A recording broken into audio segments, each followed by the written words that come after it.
Hello and welcome to the Management Case Study Exam Pre-Scene Analysis by Astranti Financial Training. The purpose of this video is to go through your pre-scene materials with you and really pull apart every aspect to help you pass your exam. My name is Richard Lewis. I'm a writer and a tutor here at Astranti. I began my career about 20 years ago as a business journalist, doing financial reporting mainly, and then became an industry analyst, briefing CEOs and chairmen on industry trends in consumer behaviour, in supply chain, marketing, IT and finance. And now I'm going to take you through this pack. Okay, so let's just jump right into it. Let's bring up the first page of the pre-scene here. Now, it gives us on this page a job description, and the first line of the pre-scene: you are a financial manager employed by BES.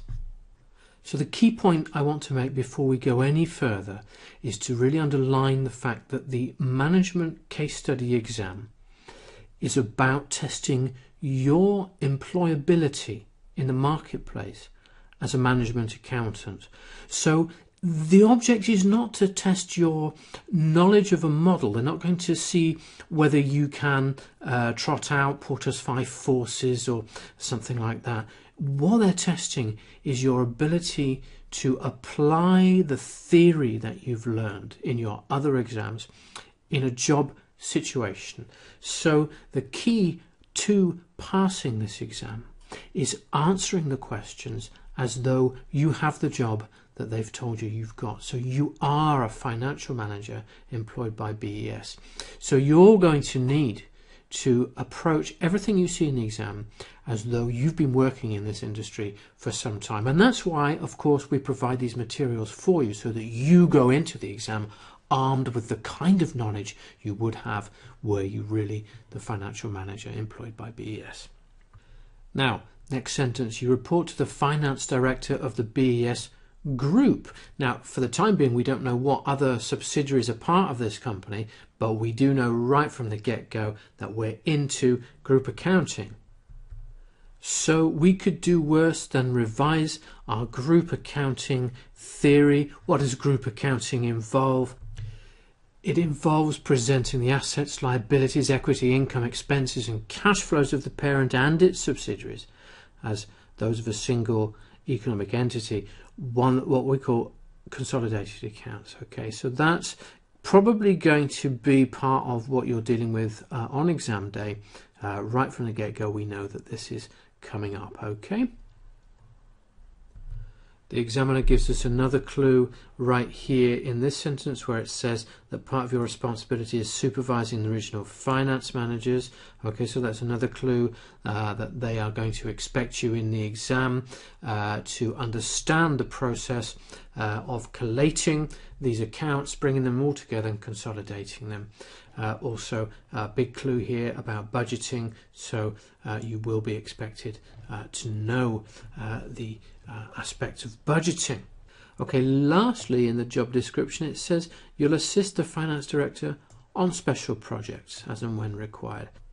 Special projects could really mean anything. What is likely is that you're going to receive an email from one of your superiors in the exam that says, okay, well, we're weighing up this particular project. What we'd like you to do is analyze it from all angles and make a recommendation as to the path we should take. Okay, pull in these figures that we've supplied as necessary. Okay, so the key to passing the MCS exam is really to answer these questions as though you are the financial manager employed by BES. Don't answer as a student showing the examiner how well you've revised this thing or that thing. You've got to assume the role and pretend in the exam that you're actually at work and answer as though you would to a boss, because that is what is being tested. Let's move on and have a look at the BES group background and business model. So what we know here is that we've got a chain of retail stores, and these are value retail stores. Now, value retail stores doesn't tell us an enormous amount straight away, but one thing that it does tell us with the use of the word value is that we're dealing with a low consumer price, and a low consumer price in retail means you're going to end up with a low margin, because retail is all about buying and then reselling, isn't it? So you've got to buy your stock in, and the idea is to sell it at as high a margin as you can. A very low consumer price means a low margin. So this is a volume business. If you've got low margins, you need to sell a lot of volume. So straight away, before we get on with anything else, we know that this company, in order to succeed, needs significant scale. Okay.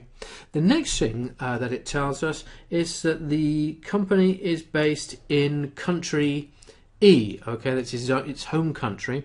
We don't know much about country E, except that it has the E dollar as its currency. Okay, the company is publicly listed, and where you have a company that's quoted on a stock exchange, that you're really dealing with a company that has to deliver value to its shareholders. Now, its shareholders, who are investors in the business, are going to demand usually growth. They're going to demand dividends, returns on their investment. It's not like a private company, like where you're owned by an owner manager who's the entire shareholder, where, you know, as long as you're getting by every year, it doesn't really matter. This is a company that's going to have to answer to its shareholders every quarter. Okay, and not only that, but because it's publicly quoted, it's got to prepare its accounts and report in compliance with the International Financial Reporting Standards. Now, these are some easy marks in the exam if you find anywhere where it's not in compliance with those standards. Okay, so do be on the lookout for anything that the BES group does that would fail it on a compliance basis. All right. Moving on. Next, we're told that BES was founded in 1995 when the first store was opened, and then it expanded rapidly via acquisition. So it was buying up its competition, existing value store businesses, whatever that is, we'll come to that later, buying up existing competitors and converting them to the BES banner, okay, and then leasing the retail sites. Okay, so this is not a business, not like a big supermarket or hypermarket group that's building on greenfield properties or anything like that. This is a company that is getting in to existing stores and adapting them to its own model.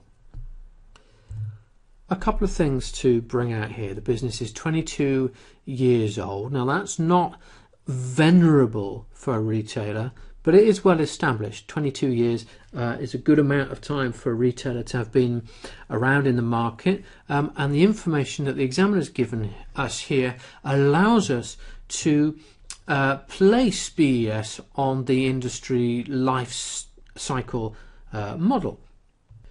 So you remember the model. The introduction was 1995. We then went through the growth period with the rapid expansion. We're now into maturity with the company being listed in 2012, okay, and we've got 240 stores. What comes after maturity? Well, maturity can plateau for a long time, but as far as the model's concerned, the only thing that comes after maturity is decline. So we've got to bear in mind that this is a business that is either in the plateau stage of its growth or could be on the verge of a gradual or even a rapid decline. So just bear that in mind. This is not the growth stage anymore. This is a mature stage of the business. How do we know really that we're in the mature? How do we know we're not really growing? Well, look, the clue is here. We've got 5 trial stores that were opened just recently in 2015 in neighbouring country X. Well, this implies is that the home market in country E is saturated. Okay, if you've got plenty of growth opportunities in your home market, you don't take the risk of entering a different country. So really this tells us, the fact that we've got 5 stores opened in country X tells us that the home market is now saturated, perhaps even over retailed. What does this mean for you on exam day? It could mean that you are faced with a question where you have to weigh up the closure perhaps of a store or some stores in the home market, perhaps is starting to flag, so you might be dealing with some human resources issues there. And if that was the case, then you would obviously need to start doing some stakeholder mapping using Mendelow's matrix to have a look and see, okay, how important are the stakeholders here? What do we need to do to try and satisfy them? Do we have unions involved here? And what are we going to do to resolve any possible stakeholder conflicts? All right, so that could happen. Or it might be that you need to weigh up the benefits versus the risk of moving into other countries. And if that's the case, then you might need to bring in your knowledge of Porter's diamond or Ansop's matrix to help you weigh up the possibilities, the strategies that you could use, how successful you're likely to be in country X. You might also need to be considering risk around transactions in foreign currencies. Okay, so you want to do is try and pull all these things together, and the marks in the exam are not going to come from showing the examiner that you understand Porter's diamond or Ansop's matrix. The marks come from being able to use those models to make a good recommendation that makes sense in the business context. All right, let's move on to the next section. Now it says here that BES sells its products at a retail price of $1 dollar. So this tells us much more than just a value retail, as the previous paragraph did. Now we know that BES is in the business of single price retail or price point retail. If you are in the UK, then you know this type of retailer as a pound shop. If you're in the United States, you know these as dollar stores.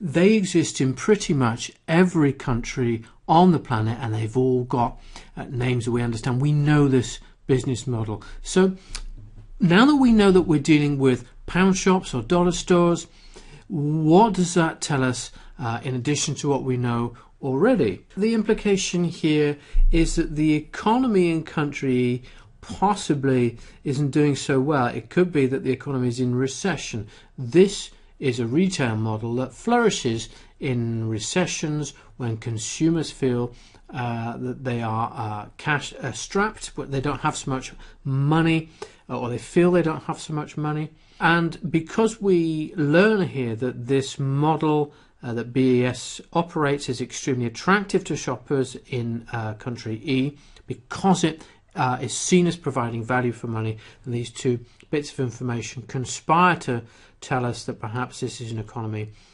in recession. We learn that workers in country E earn about $750 dollars an hour. It's difficult to know whether this is a lot or not, but my feeling, given the context in which this is being given, is that this isn't very much. For those people to feel that the $1 price point provides very good value for money, and for that to be extremely attractive to shoppers, then the implication is that perhaps they don't have so much disposable income. In an affluent economy where everyone feels that they have a lot of spending money, then you don't see the great flourishing of the pound shop dollar store model. People tend to avoid them because they see the goods as being less good quality, as something that is more expensive. Now, if you are based in the UK, then you know really about this, because we've been living through it over the last 10 years or so, since the financial crisis, 2007, 2008. The country has gone through a recession which has been slow to recover, and we have seen in the UK a reduction in wages in real terms, and we have seen a big flourishing of single price retailers, the pound shop model. They have flourished to provide low cost goods to people who are struggling, and it's something that has been the case across various parts of Europe as well. You've seen it happen in Spain, in Portugal, in other parts of Europe where the economy has suffered. Okay, if you're not based in those areas, what's happening here with BES and its model is based quite closely on real world events and economics.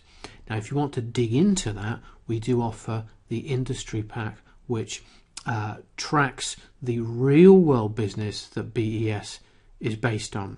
That's an option for you, and I'll be reminding you at the end of this video about it as well. But for now, bear in mind that this is a business model that only really works when the economy is not doing so great. So if the economy is going to get better in country E, then we have a threat to BES and its model. Okay, so you want to be looking at Pestel factors. Now that we know a bit more about what this industry is, we need to be examining the various Pestel factors: political, economic, social, technological, environmental and legal factors that are going to impact on the model. Okay, to give you some quick examples of the sort of thing I want you to be thinking about. What if the e-dollar weakens against the Chinese currency and the retailer is not able to buy as much product for its dollar as it could before? What happens then? Or what happens if consumers in country E experience a rise in their average incomes? Okay, are they going to stop shopping at BES?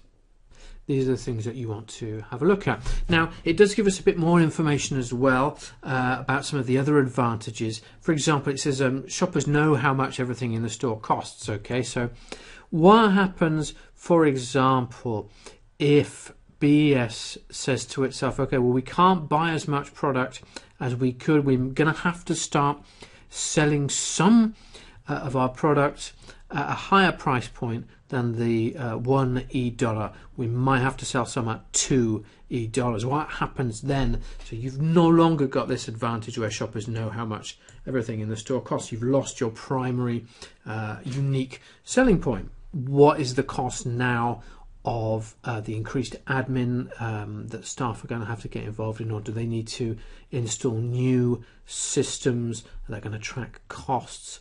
And how does that all work?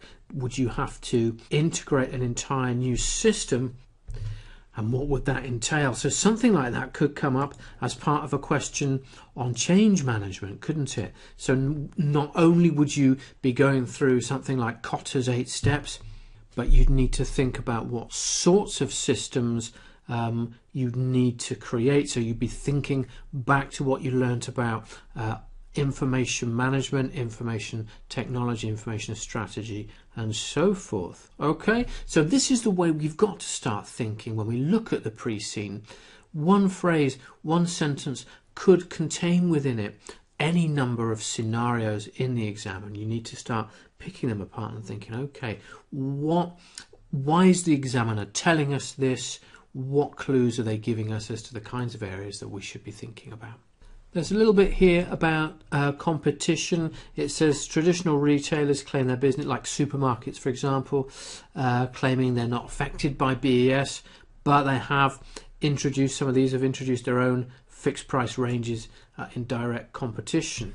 Okay, so what effect does this competition have on the market itself and the profitability of the model long term? Okay, if the competitive dynamic changes, which we can examine using Porter's 5 forces, and what is the implication for for BES. You can do it very simply just by using Porter's 5 forces. If the threat of new entrants from supermarkets rises, then profitability is going to reduce in step with that. Okay, so how long could BES hold on to the single price model in the face of increasing competition? And then if it had to change its price point model, what are the implications there? Let's have a look at some of the products that BES stocks in its stores. Okay, so first of all, we're told it's got around 2,000 products in any store. That's an enormous wide range. So the inventory management across 2,000 products in 240 stores and rising is going to be quite complicated. How can we make that more efficient? That could be an interesting question to deal with. But let's move on into the products themselves and the distinctions that the examiner is giving us. We've got about 700 of these 2,000 are third-party branded products, 900 are unbranded, and 400 of them are BES own brand. Okay, so now why are we being told this? Well, I think the examiner wants us to consider the product mix. With a third-party branded product, this is something like a can of Coke or a branded loaf of bread or something. They're obviously not unique to BES. You can get these anywhere, but they do provide a draw. If you feel you can get trusted brands for less at BES, then that's a reason to go in there, and then you might be brought into contact with the 900 other unbranded goods and the 400 BES branded goods. Okay, so third-party branded products are going to be a good draw. There is, however, going to be high and direct competition for sales of those products, so BES could find itself involved in price wars. Can it get more economies of scale on these products than a massive supermarket chain? It's a challenge. So how is it managing to get those third-party branded goods at competitive prices? All right, interesting question. If BES is competing on these products with massive supermarket groups, then it's possible that it's going to have the lowest buyer power when it comes to buying these. Okay, so given that it's a cost leadership strategy, BES has to buy these in serious bulk, so we need to be looking for further economies of scale to make sure that third-party branded products which add value for the consumer can stay economically viable. When it comes to unbranded goods, which make up the majority of the range, what we learn is that, okay, these don't have a brand name on, so these are generic commodity goods. So it might be a pack of scissors for $1, and we don't know who's made these scissors. They're not a branded kitchen brand. They're just commodities. And the thing about commodity goods is that you can get them anywhere. And so what is going to convince me to go to BES to get my generic scissors instead of going to another retailer whose brand I might trust a bit more to sell me something of good quality? Okay, so this is the bulk of what BES is selling, and it's commodity. Anyone could have it, and the price is got to stay low. As we know from the pre-scene itself, they're going to be cheaper because they don't have the reassurance of a brand name to make themselves attractive to shoppers and signify good quality. Now, moving over to the next page, although we're still on the same subject here, we move on to the own brand goods. Okay, now these are things that are actually made especially for BES. Okay, so these are exclusively sold at BES, so they represent a unique brand proposition. And what we learn about these goods is that they're perceived to be of better quality because they carry the BES name and brand. So we've got some information there about the brand value of BES. Now imagine you're out in the marketplace running a business and your brand is worth more than the generic goods that you sell. The possibility would be there for you to sell your own more valued products at a higher price point. But because we're dealing with a single price point retailer, we've got a situation where you've got wasted value adds in terms of the way the customer sees your products. Okay, so the two questions I'd really want to ask about own branded goods is, could BES charge more for these, and should it stock more of these? Should they take up more of the range? Okay, those are two interesting questions with interesting implications. Moving on, we get a little bit of insight here about consumer behavior at BES. We learn that a lot of customers go into the BES stores to buy a specific branded item. Okay, so that bears out what we said earlier about those branded goods being a draw for consumers. They're going to get this branded product, but then they impulse buy more own brand products because of their low prices. What I'm going to guess at from what we've learnt so far is that the margins on own brand products are going to be higher than those on the branded products. It's pure economics. If the own brand products are packaged specifically for BES and they can buy in massive bulk and it's exclusive, then they can get these at a much lower price than branded products, because when you're buying if you're buying Coca-Cola, then you as a buyer have to compare your buyer power with the buyer power of a company like Walmart or Carrefour, who have global distribution networks. They're obviously going to get a better price on a can of Coca-Cola than a shop with 240 stores. Okay, it just stands to reason in basic economics that own brand products are going to be a higher margin, which begs the question really why they don't stock more of them. Well, we get another little nugget of information in the next sentence which helps us piece together the picture. Others are browsing in the BES store, it says here, just in case it stocks what they require. Okay, so the just in case mentality requires BES to carry a wide range of products. Okay, so you're walking down the high street, you need a screwdriver for a little repair you're doing. Oh, I'll go into BES, they've probably got something. And that explains why they need that wide range of commodity goods. They're fillers. They're the things that people go, oh, they're bound to have something like that. Okay, so when we're considering the product mix, and we're thinking, okay, should we sell more or less own brand? You've got to just bear in mind the generic commodity goods that they stock allow BES to have a wide range, and having a wide range is important in terms of getting people into the store. Okay, moving on to suppliers. BES has a policy of sourcing no more than 5% of products from any one supplier. So here is a business model with buyer power baked in. Okay, if it will never allow one supplier to increase its supplier power, and it does this by making sure that it never buys more than 5% of products from one supplier. Okay, so the next sentence confirms what we already really know because of this cost leadership strategy. It's always going to be buying in large quantities to obtain economies of scale. The next sentence reminds us that BES is buying branded and unbranded goods directly from their manufacturers. What's the standout piece of information here?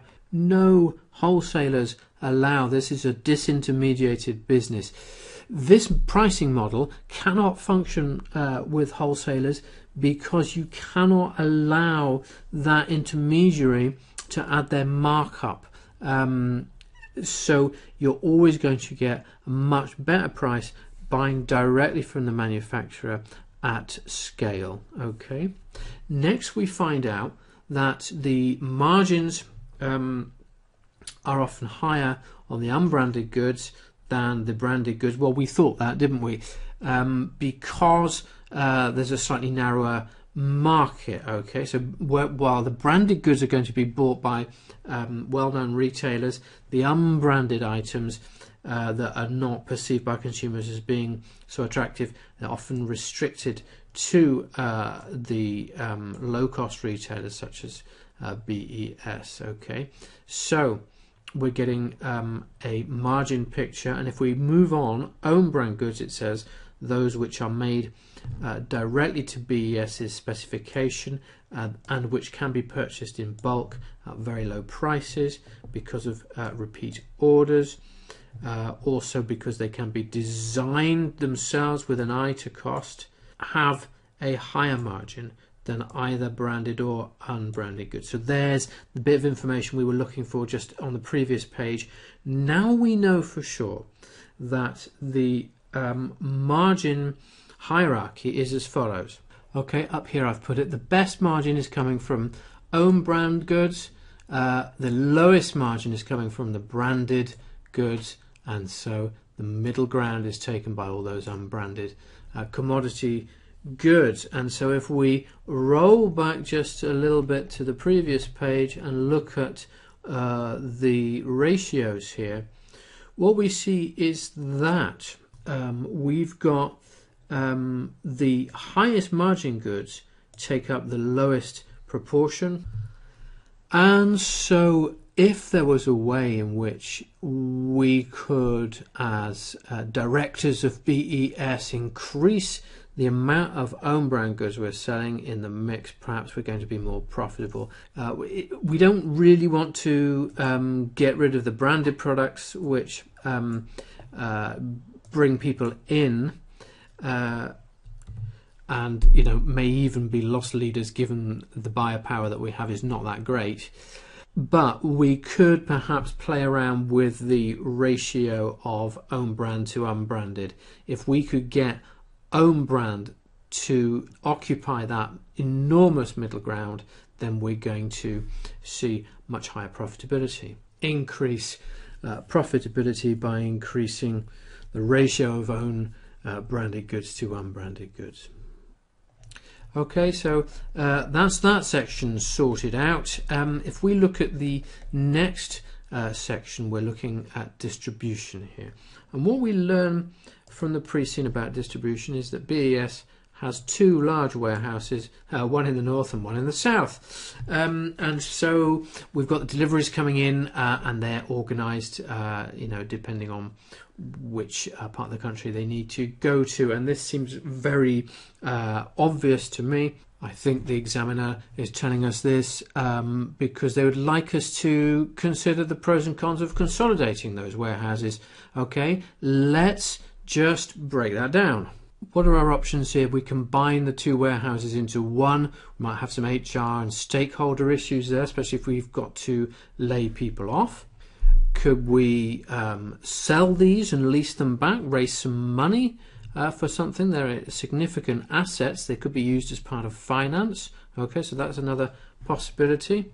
Or could we just get rid of them altogether and have third parties organise logistics for us?